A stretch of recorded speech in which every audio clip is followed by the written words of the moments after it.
long has it been out there?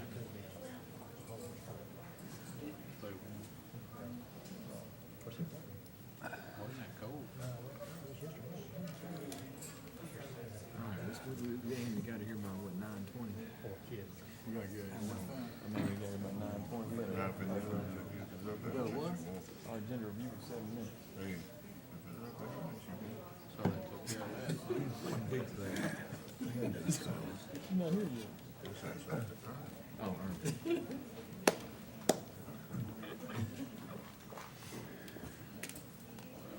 Is Vicky still sick? You said she's been sick. She was sick Thursday. Yeah. What you got, man? Yeah, she called me. Kick off? Oh, okay. I haven't heard. That's what I'm looking for. Ernest, you got them all here? I don't like Yeah, we- look All reading. right, good. Okay. I need her first. Just, she'll come in, I guess. Good morning, everyone. We'll call the November 4th, 2014 meeting of the Jackson City Council to order. And we'll ask Councilman Pepper Bray to lead us in our invocation and pledge. So if you would, please stand. Let us pray. We pray, O Lord, for all those in our community who are responsible for our city welfare, health, and security.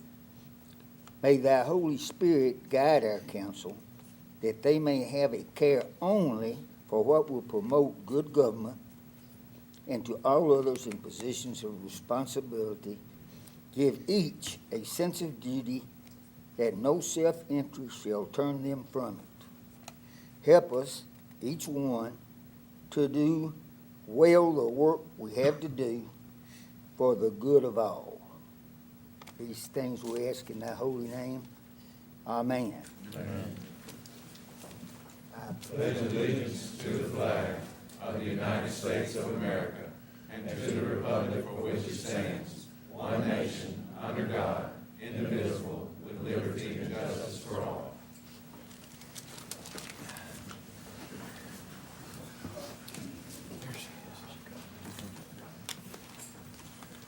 Need I think you can show all council members present, almost. Item 4 is approval of minutes of the October 7th, 2014 City Council meeting. Council members have received a copy of those minutes, and if there are not any, if there's no changes in those minutes, we'll let those stand as they were given to council. Item 5 is invitation for public comment. If there's anyone present who would like to be heard on any item under new business, if you'd let me know, we'll be happy to call on you. Before we go into recognition, I think we have some members of Leadership Jackson here this morning. Good to have you all here. Would you please stand for us if you're here? Yeah, they are. Thank you for being here. We've got a great class this year, and we've had an opportunity to be together on a number of occasions. Item 6 is recognition. Let me call on Councilman Ernest Brooks, and he's going to introduce some very special students too and do the right thing. Thanks, Mayor.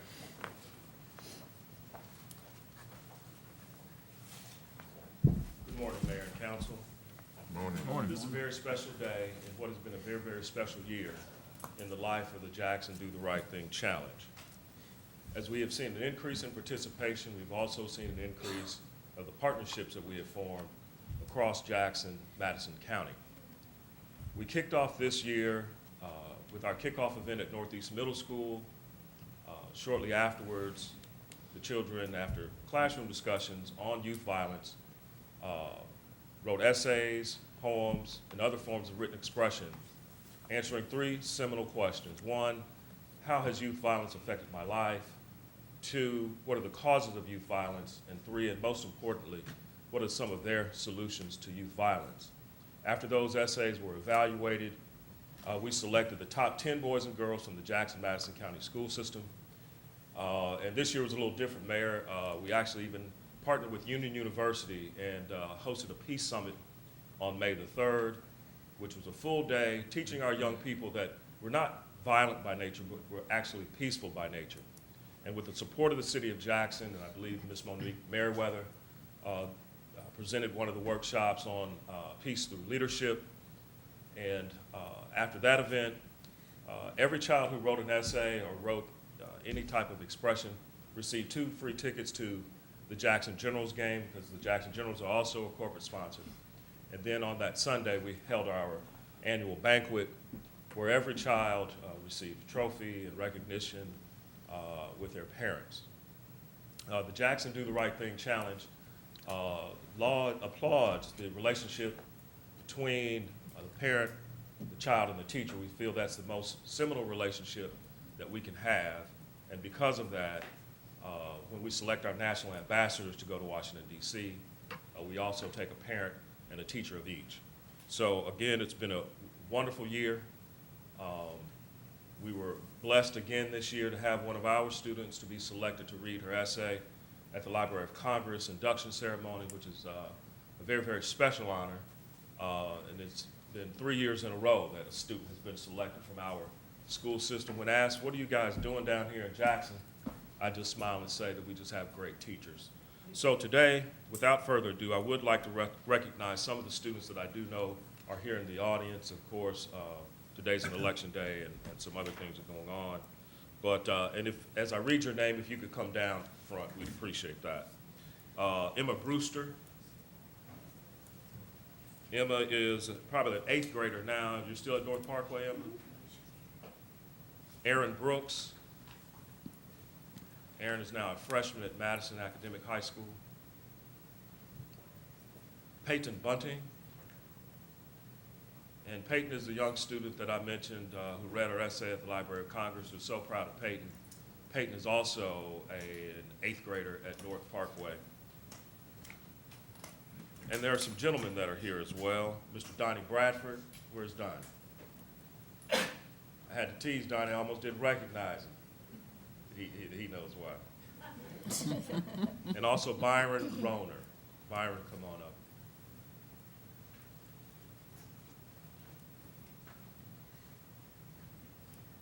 Let's all give these students a huge round of applause.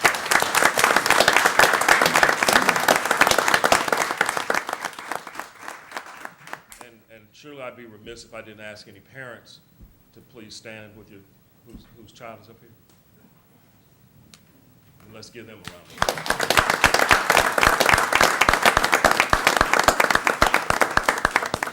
I'd like to thank the mayor and the council and the entire city of Jackson, as well as the Jackson-Madison School System and Dr. Verna Ruffin for their support.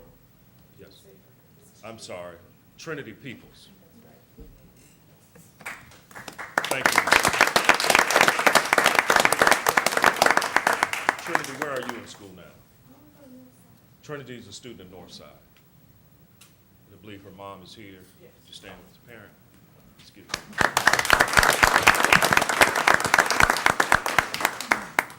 Did anyone else come in after we started? We want to make sure we got everybody. Thank you. Again, want to thank the mayor and council. Want to thank the Jackson-Madison County School System and all our corporate sponsors. And we look forward to a great year. Thank you. Council, just thank you and congratulations, students, and thank you, parents, for walking them through this program and supporting them and encouraging them during the process. Again, congratulations to you.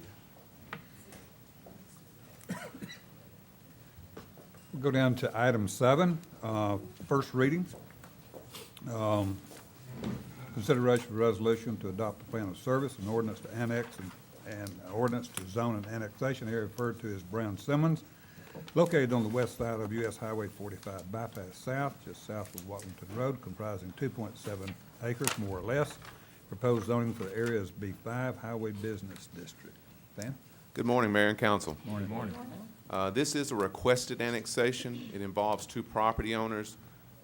It started with the property owner of 2369 Highway 45 South. they came to the mayor and then they came to us and talked to us about a situation that they were experiencing at their property, which they were having tremendous septic tank system issues, and they really needed sewer. I mean, it had gotten so bad to the point that they had to have a porta potty out there to deal with their situation. So it was bad, and so they came to us and said, is there any way that you can, that we could get sewer? So that is the thing that started this process, and again, it only involves 2 property owners, doesn't involve any other residents, and it only involves those that are requested, because, again, with the new annexation laws, we cannot annex of our own initiative. We have to either process a requested annexation or do through referendum. So this represents those requests. You have the materials pertinent to this annexation. You have a ordinance to zone. Any property that comes in the city has to be zoned. So the zoning that's being proposed, which is B5 Highway Business, reflects the zoning that's already present in the area. You also have a plan of service that's in your packet. All areas that come into the city have to have a plan of service associated with them, with the standard elements, police, fire, water, the things that you normally see in a plan of service. As you can see, most services that are provided by the city will be provided upon the day of annexation. Utilities, water will be available once they extend service to their property upon the day of annexation. Wastewater is 6 months from the effective date. Electricity is 6 months, and gas is available. Refuse collection, of course, begins when they're annexed. They begin to be a part of the normal garbage collection inside the city. And then there's just the normal inspection services that are provided and all those other things that we provide as a part of the plan of service. So the plan of service has been presented to your planning commission, as well as the zoning for the proposed annexation area, and the planning commission is recommending the plan of service and the zoning of B5 on the property. If you have any questions, I'd be happy to answer. Any questions from council? Yes, So I understand that I'm hearing it correctly. They've requested to be annexed. that is correct. That's different. That's correct. And also, you said 2 property owners. No residents are in this area? Yes, there's a house at 2369. That's what started the request. They're the ones Okay, that are so having they the. also, Now, the other tract, which is owned by Mr. Horace Simmons, Mr. Horace Simmons owns this tract here, and as you can see, part of his property was already in the city, half of it wasn't. So this just picks up the other half of his property, and we talked to him, and he was fine with Okay. that, and it's vacant. But Okay. the house is the impetus for this annexation because they were the one having the septic problems. Move for approval. Second. Okay. My question, I'm a little confused now, because it says residential, but it's not zoned residential, it's zoned commercial? The property is being zoned commercial because that is the zoning class that's already present in the area. Our commercial classes allow for residential, so they can be residentially, a use of residentially in the commercial zone. But it didn't make any sense to have the existing tract of Mr. Horace Simmons was already zoned commercially. The balance of his property, we try to consolidate zoning under one class when we're dealing with a property owner, and it didn't make any sense to just have one little residential block within that corridor where it's shown as a commercial corridor. So basically it allows them to continue. It won't affect them residentially. They can continue residentially, and if they want to develop at some point in the future, it would have to come back to the process, and we'd have to review all that, and they would have to, again, address JEA in terms of upgrading, whatever utilities were present to accommodate commercial development. But the lot's too small, really, in itself to be a commercial use. But in the future, maybe that can be combined with others. Any other questions from council for Stan? Before we vote, this is an ordinance on first reading, and will necessitate a public hearing. So I'll open the public hearing and see if there's anyone present who would like to be heard on this ordinance, either speaking on approval of or in opposition to the passage of this ordinance on first reading. Public hearing is now open. Anyone present? Hearing none, we'll close the public hearing. I think we have a motion and a second. Council, please vote. And the vote is unanimous.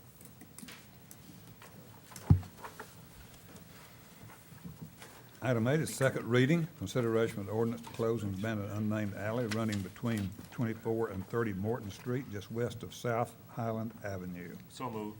Have a Second. motion, a second, discussion from council. Council, please vote. And the vote is unanimous. Thank you, Mayor and Council. Thank you, Stan. Item 9 is a presentation by Ms. Lori Nunnery, who heads up our Convention Visitors Bureau. Make a presentation to council. Morning, Lori. Good morning. Morning. Morning, Mayor and Council. Morning. Thank you for the opportunity to come before you today. I have the pleasure for the past little over 4 years being able to serve in this capacity, and it has been quite an experience. You know, some people are lucky to be at the right place at the right time, and that's the way it's been going here in Jackson as far as tourism is considered. I would ask that you get out the colorful sheet in front of you and open it up to the inside where you will see a orange graph talking about the economic impact of travel and tourism. I'm proud to report to you that this year, Jackson and Madison County is 12th in the state as far as tourism expenditures. We're very proud of those numbers, and we are even more thrilled with the growth that we've seen. The U.S. Travel Association partners with the Tennessee Department of Tourism, and they annually provide this report to the counties across Tennessee. The great news for us is that we saw over $10 million, that's $10 million worth of growth in tourism in 2013. That's a significant number because this money that's being poured into our community helps our community. Our office is funded from the hotel motel tax collection. It's a 5% fee that's added to guests staying in our hotels here. That's where our funding comes from. Out of that 5% that's assessed to every bill, 20% is what operates our office.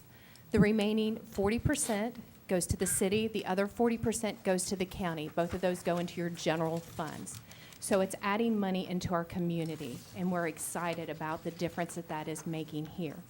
Our office has an annual budget of $193,000. We are capped at that amount, so anything that's generated above that through the hotel motel tax collection goes to underwrite the Sportsplex debt. And that's a great thing for our community. I've had the pleasure of working with Ricky and Ron out there, and they do a great job at the Sportsplex, and we're proud of their efforts as they continue to grow that. And it has been one of those great assets that our community has to bring in visitors to our community. We are embarking on a strategic planning session for our office. This tax and the cap on our tax is supposed to sunset in December of 2016. At that time, then about $150,000, if we're on this same schedule, will revert back to our office, and we want to make sure that we are the best possible stewards of that money. The strategic planning process not only involves our hoteliers, who are the primary guardian of the tax, if you might say, but also tourist attractions, transportation entities, and you as political leaders in that process. So first, let me extend that invitation. That'll be an ongoing process that we hope to wrap up in the first quarter of next year. This plan is not going to be just 2015, but this is looking to the future of where we are and where we would like to go as a tourism destination. We are blessed in this community to be right on Interstate 40, and the traffic that goes down that interstate each and every day is something that we've got to get off of that highway and get to see our community. I've had many people ask me over the last few weeks, well, Lori, what do you need for that office? What do you need to make it grow? And we're challenged by the funding structure the way it is.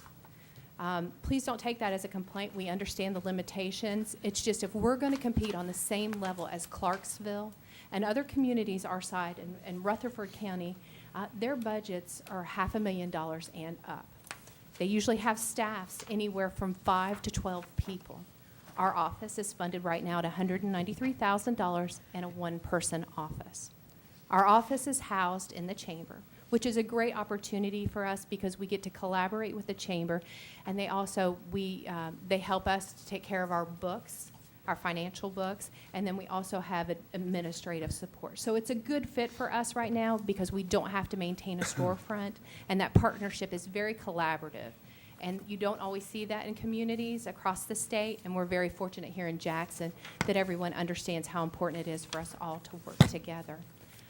So you will be receiving an invitation in the next few weeks to invite you to be a part of the strategic planning session. There'll be several meetings, and you'll get an email probably by the end of this week asking for some feedback. There are several different markets in tourism that we have the opportunity to pursue. And what we're trying to do is get some feedback from those that represent us to what they feel those markets are. Taking that research, collaborating with the hotels experience and then the tourism entities, we hope to develop a comprehensive plan moving this office forward. I thank each of you for your support over the years. We are very lucky to be in a community such as this. And that's as sincere as I can possibly get. We have people working together from all walks of life to bring people into our community, to create events, just like the Jackson International Food and Arts Festival, the Ohio Valley Conference Baseball Championships, the partnership with the Lift on the Rockabilly Urban Challenge, the Rockabilly Grand Prix, which is a bicycle racing. We have got so many great things going on for our community. That I want to celebrate those with you and make sure that people don't forget how important those events are to our community. I'd be happy to answer any questions, and please feel free to contact our office at any time if there's anything that we can do to provide more insight to what we're doing on a daily basis. Any questions from, from council? I'd like to certainly commend Laura and her work. Convention Visitors Bureau, obviously, on her ranking, but also using what funding she gets in a most efficient way to attain those rankings, because she's absolutely right. You look at other organizations across the state and compare budgets, then obviously they're considerably more than what we are here. So I continue to commend Lori in what she does locally, and Lori, as far as one activity in the city, what would you attribute the growth to? Our community's always been very fortunate to have strong corporate travel during the week. And so what we would find is on the weekends that the hotels would empty out. We found through the bringing on of the Sportsplex that's helped to fill up some of our weekend travel. So I think the Sportsplex has been a great game changer for our community just within the last 6 years. I think we're going to be challenged as a community to develop more product, more tourism product to keep people here, to give them things to do. You see what's happening with the Discovery Park of America. We have Shiloh at the other end. Just down at Exit 56, the recent opening of the Tina Turner Childhood School. Most people don't realize that generated more media interest in Brownsville, Tennessee, than what goes on at the Discovery Park of America and the birthplace of country music combined.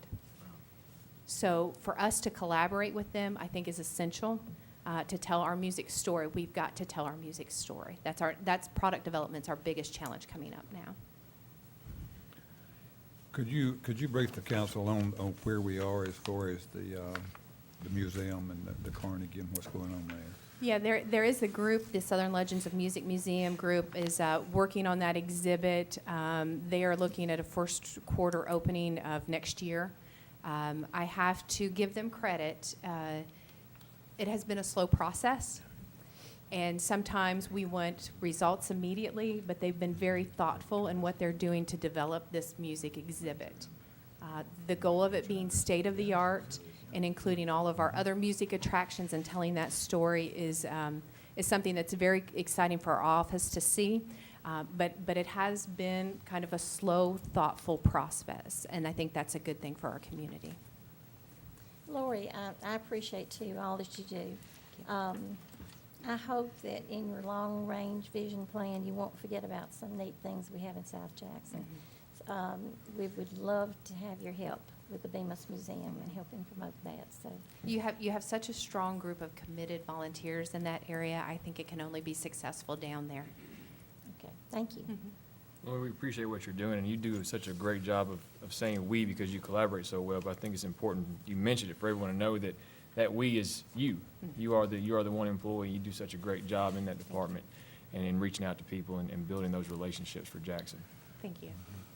I would like to also say thank you for all you do, but if you could kind of highlight Lane College Homecoming Weekend. because from my understanding, they bring close to $1 million that weekend to our city, so. Yeah, it's a great annual event, and we're excited. One of the things that we're proposing to the group is we need a think tank of the younger students, of the college students. We need their energy, and one of the things that we're doing right now is outreaching to each of the universities here to try to put together a think tank so we can utilize best practices, because what was done with travel and tourism 5 years ago is not done today. So we have to be very innovative in that thought press, and I may be good, but I'm not that good. I need their brain power to do it. And so that's one of the things that we're going to be reaching out to each of the universities to try to get some kids together to set up some internships so we can really do it on their level and attract those types of travelers, because there's a great opportunity for our market. If you look at the success of Bonnaroo, regardless of the concert and where it's located and how many people travel there, many people would be surprised to know that they have more travelers coming out of the Nashville airport to go to that than there are on Thanksgiving Day weekend. We have great opportunities in this community to put things like that together, to tell our musical story, and I think those students would be a great asset to that. Yeah, if you work with Dr. Hampton, he's very community-oriented right now. He's wanting to get deep involved in the community. Yeah, So if you reach out to him, I think he'll be glad to be part of it. great, thank you. Okay, any other questions from council for Lori? Any comments? If not, Lori, thank you very Thank you. much. Appreciate you coming by. Thank you. Item 2 under new business is the board appointments on the Jackson Recreation Parks Advisory Board. We have the reappointment of James Freeman. So moved. Motion is second. Discussion by council. Council, please vote. And the vote is unanimous. On the Keep Jackson Beautiful Commission, we have reappointments of Tammy Buchanan and Nancy Nanny. I'm so moved. Second. Motion is second. Discussion. Council, please vote. And the vote is unanimous. And a appointment to the Code Advisory Appeals Board and Housing Board of Adjustment and Appeals, the appointment of Frankie Hayes. So moved. Motion, second. Discussion. Council, please vote. And the vote is unanimous. And final item is consideration of invoices over $10,000. So moved. Second. We have a motion, the second. Discussion. Council, please vote. And the vote is unanimous. Believe that's the first time I've There being no further business, meeting is adjourned. ever- Spread it around.